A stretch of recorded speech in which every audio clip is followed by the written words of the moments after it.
Mark Araneta Coliseum for the conclusion of our All-Filipino Conference of the PBL. And here, with our champions once again, Gemma Melanza and Coach Sherwin Menezes. Coach Sherwin, itong confidence ito, sabi nga din Eliza, isa sa mga pinakamahirap.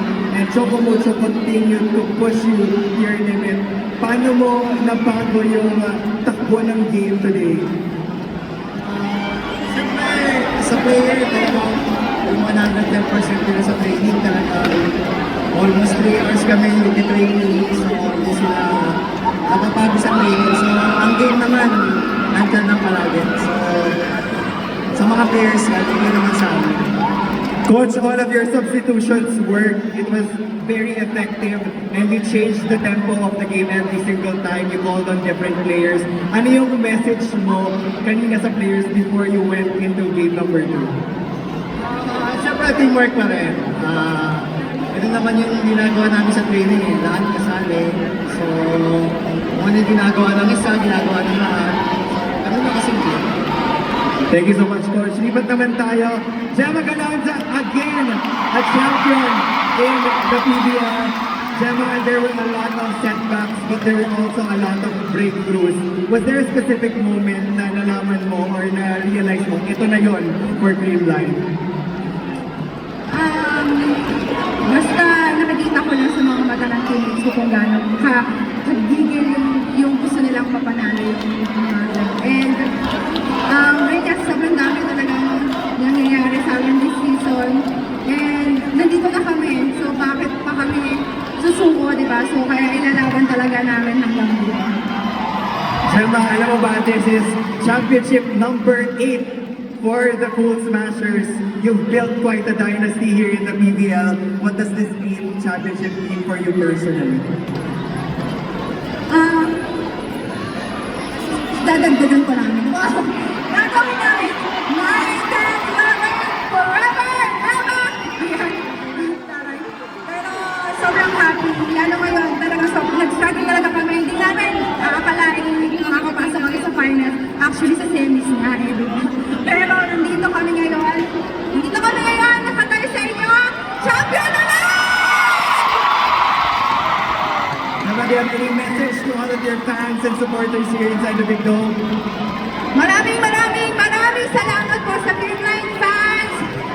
Hindi kayo nawala sa ay, may iwanan na naman dito sa may konsensya. Hindi po kayo nawala kahit po natalo kami. Lalo na natalo kami, nandiyan kayo lagi. And kami, gumigising kami sa umaga dahil gusto namin magbigay ng inspiration sa inyong lahat. Maraming salamat po. And happy Mother's Day! Sa lahat ng nanay! Thank you so much, Gemma. Punta naman tayo kay Tinong, Eliza Valdez. Eliza, how does it feel to be wearing a 4-peat championship shirt as a Cool Smasher? I think this is the first time I wore na 4-peat talaga. Back in college, I always had back-to-back, even in Dreamline, back-to-back. So, I think ito yung yung first time talaga na naka-4-peat kami with sa All Filipino. So, napakasarap sa pakiramdaman. I mentioned niya before, this season na to, I think yung nabigay nitong season na to, yung hope sa amin. Kasi kahit talo kami ang talo, andyan sila. It was season 76 all over again. Dami namin struggles, but in the end, God is really good. He gave it to us, and teamwork talaga makes the dream work. Any last messages, Eliza, to all of your supporters? Grabe yung Dreamline family, always here, supporting you, cheering their hearts out. Sa lahat po ng Dreamline Cool Smashers fans, literal this season, manalo or matalo, andyan kayo! Maraming salamat! Maraming salamat po sa energy nyo, kundi dahil din po sa inyo. Ngayon po nagbibigay sa amin ng motivation and sa volleyball community. Maraming salamat po. Hindi po natin mabubuno ang Smart Araneta Coliseum. Hindi rin po dahil sa Choco Mucho Flying Titans. So maraming salamat po sa inyong lahat. See you next conference. Thank you so much, Eliza. Come on, guys, let's give it up for the Dreamline Cool Smashers. Now let's head on over to Kyla Kintu as she is with our best player of the game. Go ahead, Kyla. Now here with me are more of our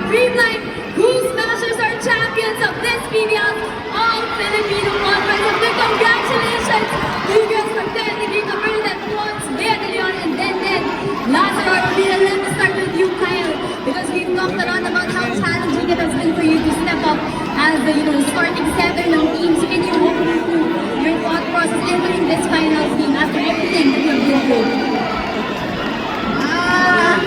First, I'm just so happy. I'm just so happy that nakuha namin this championship. And kung usapang struggles, sinasabi ko nga, di namin alam kung paano kami nakarating dito. Woo! Sabi na to sila. Pero nandito kami and we managed to still get the championship. And I'm just so happy.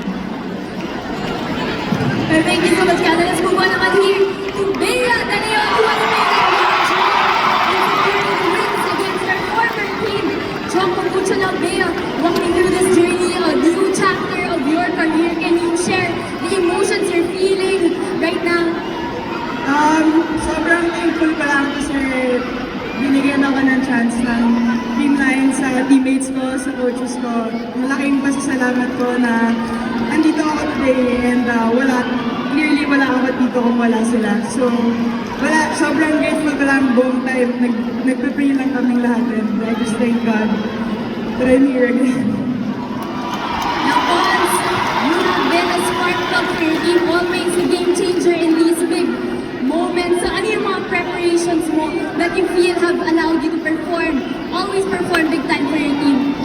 Naka-mindset lang ako lagi. And then, piniprepare naman kami ni Coach mentally na lahat ng mga bench player, prepare lang lagi and laging mag-ready kasi anytime pwede kaming gamitin.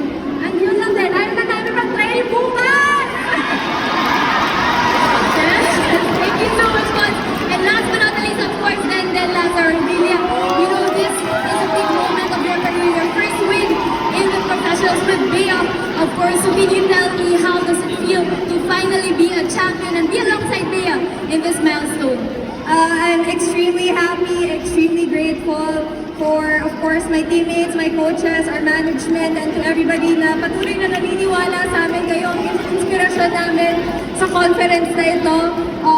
I'm just really happy that me and Bea are, thriving here. We're together and with the Green Line Cool Smashers now. So, thank you everyone for accepting us here in our new team.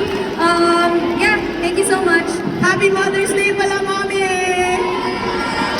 Happy Mother's Day sa mga tita ko po na nandito ito may Happy Mother's Day, Mama! Sa lahat ng mga ilaw ng lahat na nakatira!